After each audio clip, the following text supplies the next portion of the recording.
Okay.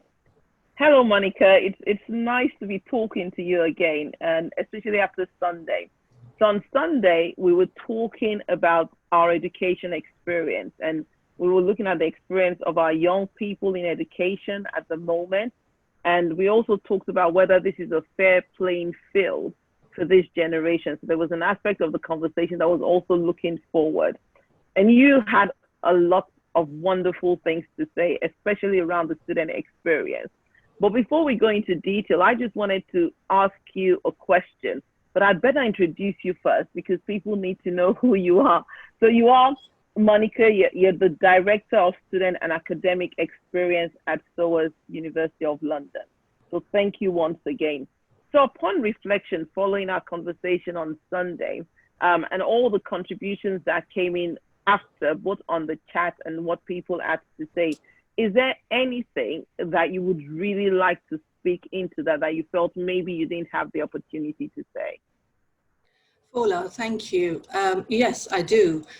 Lots of reflections and lots of ideas that were crossing through my mind in that conversation, which was absolutely fantastic, really, Fola on the couch. I love the concept, I have to say. And I love the way the young voices came in and they talked about their experiences. And I have to say, it really touched my heart to hear from them how they're navigating our education system that we're so proud of in such difficult times where they still feel marginalized, they still feel a minority. Black and ethnic minority groups, there was a lot of conversation about the moniker and how we define them. It really struck me that we are all individuals, we're all having our experiences, but as a group, we have a long way to go. We still have a long way to go. And I think that having these conversations are so important, and especially in our sector, in the education sector, because that's where the change should begin. And that's where the change should manifest itself. So I felt very heartened and boldened by seeing all those voices coming together. And I know one of the things you said at the beginning of the conversation was your experience many years back, and you're surprised that 20 years on, we're still having some of those same conversations. So even though I know SOAS was part of this report that was done by Valerie Amos, and SOAS played a key part in there, and he talks about the attainment gap of 13% between the black and the white graduates. Somehow there's still this big gap. And you said something about SOAS being at 8% and sort of ahead of the game. Do you want to just share a little bit more about that? Yes, indeed. Of course, I feel really proud to be part of SOAS because of the ethnic diversity I find there. I feel really comfortable. But just going back to your earlier comment about 20 years ago when I started as an international student in this country, I did not feel part of an organization. I felt a sense of isolation. And what I picked up on in the conversations was that sense of isolation still exists. And that is something that we need to really work on. The report that we discussed in that meeting really talks about this big gap. So this 13% gap in that particular year refers to a more, it doesn't highlight the deeper gap that still exists between black and white students in their attainment. It's even higher. It was even higher. So when you average out black and other ethnicities together, the average is 13. So at that point in time, so as the attainment gap between British and ethnic minorities and white was 8%. It's now close to 1%. So that's how far we have come. But there has been a concerted effort. And if an institution like SOAS can do it, I'm pretty confident that across the sector, most Uh-huh. institutions, if they aspire to, and they have all the policies and procedures in place, they can. Kingston is a leading example for us. We follow that model because they have achieved a very high reduction in that attainment gap. Wow. Good practice that we adopt is anonymous marking, blind marking. Yeah. Yeah. Again, it's about a cultural change that an institution needs to go on a journey Yeah. with their communities, and that comes from very strong leadership, but also from all the voices Yeah. across the institution asking for the same and asking for that unconscious and conscious bias to be Mm. addressed. And policies Wow. like these do help. So I am very interested in understanding how you brought it to 1%, because that's quite um, sort of a significant achievement, I would say, based on some of the findings and the voices that we heard on that day. Yeah, I mean, you will remember one of the young ladies who actually I got some information from, talking about her experience at her institution, where she had felt very much like she says here she felt isolated and very much worsened. She talks about an identity crisis that she felt just going into that institution. She talks about how she was pushed to leave or change unis instead of getting support, and she decided to take a break, and then came back in and focus more on our goals. And that, to me, I know it's a very much in the student experience, but I'm sure that experience will be reflected with a few other Black students, and that would affect the attainment, because yeah, obviously if you're not having the experience that you should in university, either from other students or from lecturers, or you've got all these biases and stereotypes and all those things that you have to deal with, to the point where she talks about an identity crisis. I think that is something we need to listen to. So I am very much interested in understanding how you feel the best practice examples. Maybe you could share one or two for someone listening to this and saying, okay, where do we start from? Where do we start to tackle some of these issues around the experience and the attainment gap? What are the first things that we need to do? And I'm sure it's not just in HE, I'm sure it's also in the secondary school and in the primary school. And if we can tackle it maybe at a younger stage of the education process, maybe we then have some success as we go up. So I'd be interested in hearing your thoughts on some of those practical examples for those institutions. certainly. You're right, Fuller. It starts very early, that sense of belonging and removing that sense of isolation.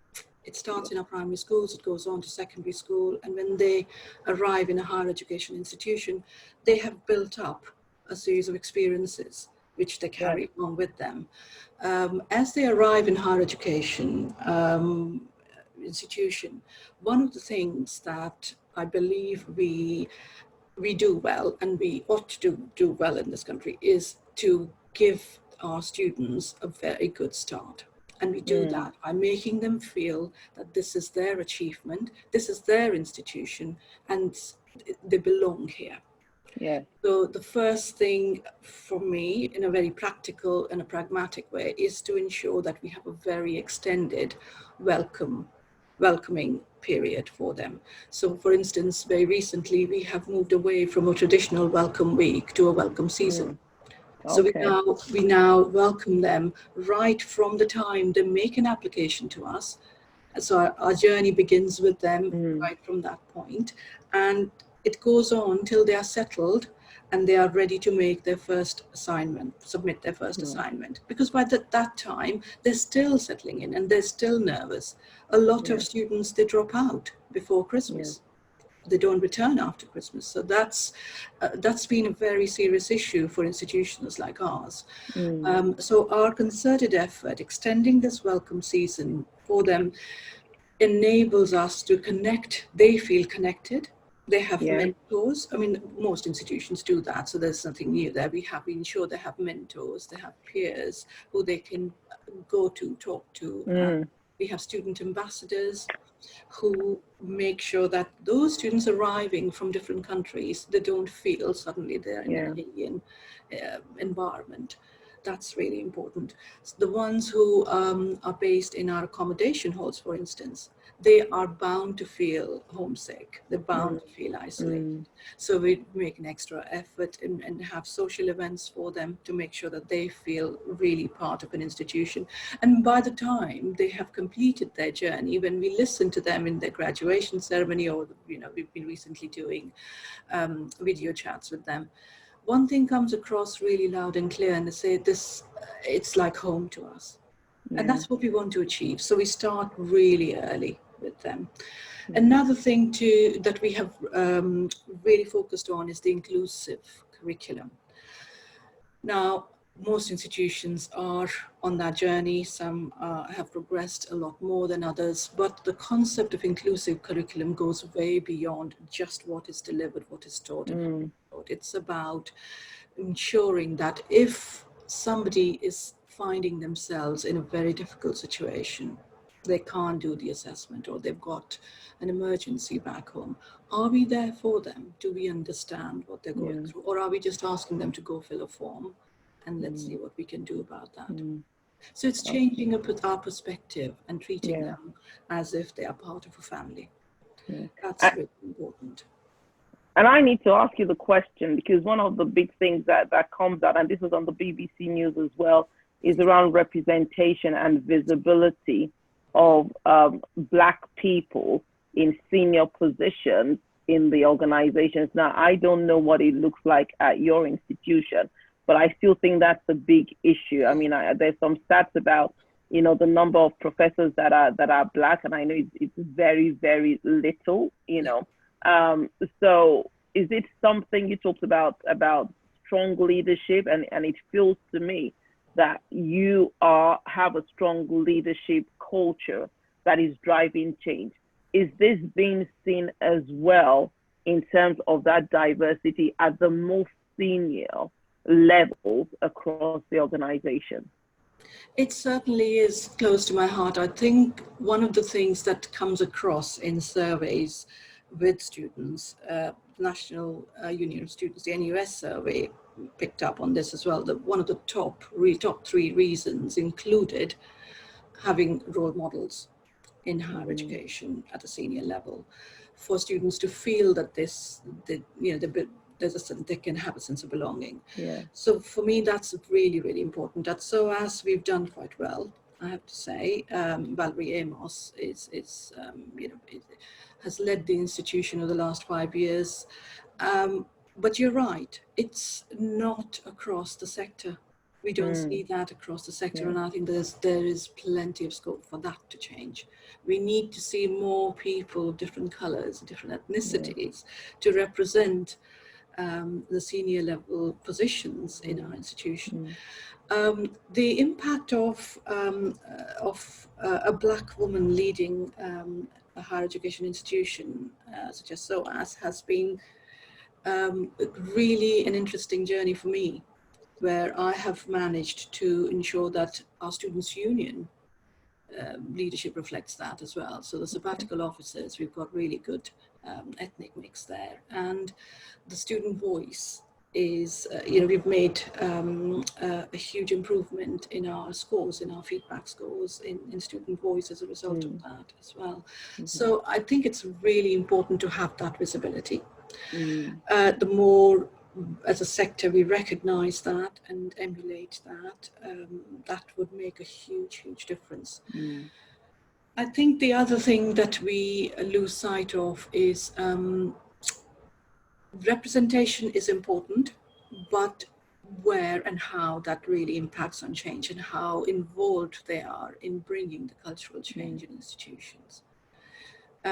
That's not an easy one to do.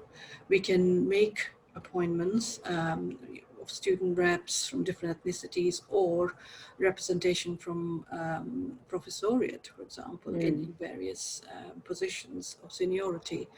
But what impact that would have on the culture of the institution, and how driven we are and how committed we are, that is the key. So I think that's what, in my view, comes from very strong leadership and a commitment to say, yes, this is the cultural change we want to see in our institution. It's in our vision statement.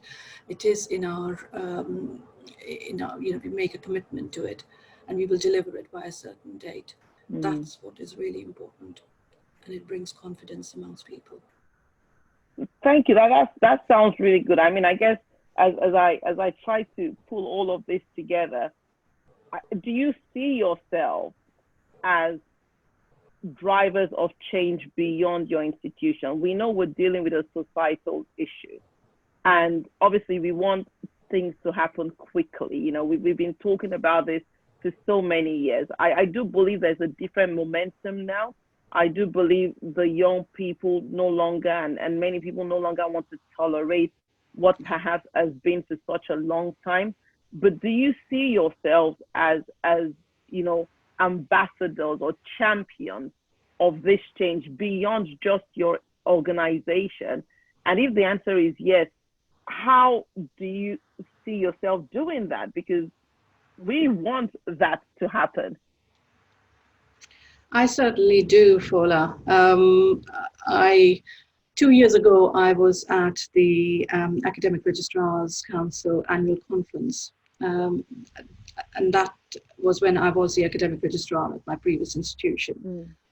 I looked around the room, all universities across the countries of the United Kingdom were represented there. And I was the only one of color, a woman of color in that group. Wow. That was 2 years ago. And it was a strange moment with mixed feelings. I felt really good to be there, but I really felt sad that it was only one of me. Yeah.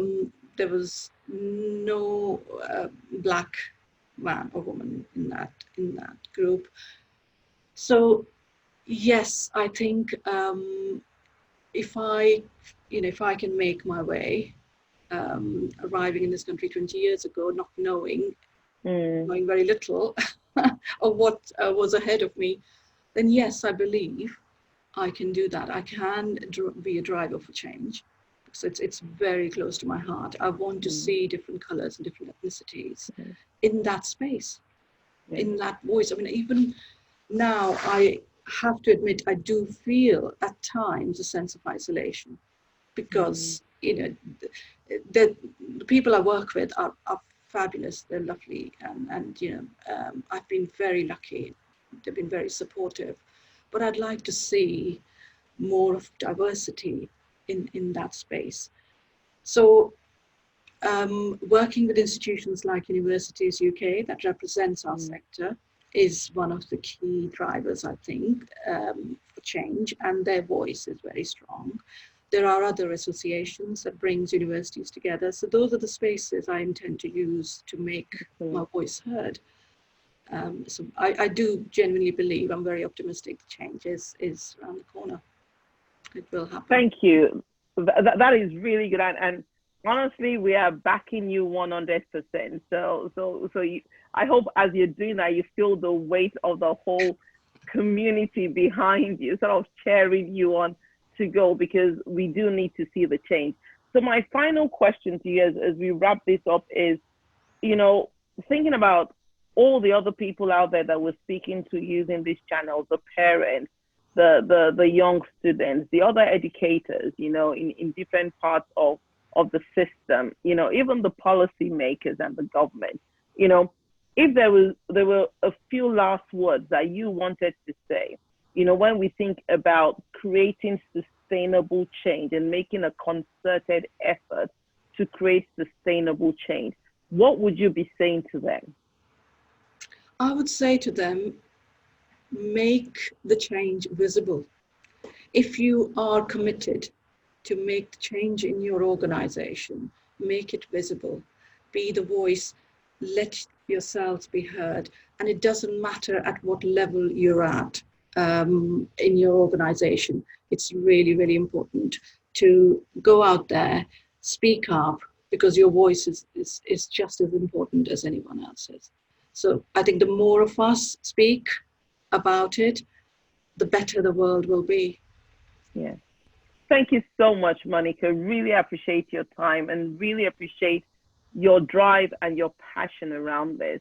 I think the interviews are good because it helps people to see what you're doing, but it also helps us to see that there are quite a lot of people who really feel passionate about change and about equality and about creating a fairer and inclusive society where everybody, irrespective of color, have the opportunity to thrive. So thanks a lot. Really appreciate that. And I'm sure we'll keep talking some more. So thank you very much. My pleasure. Thank you. Thank you.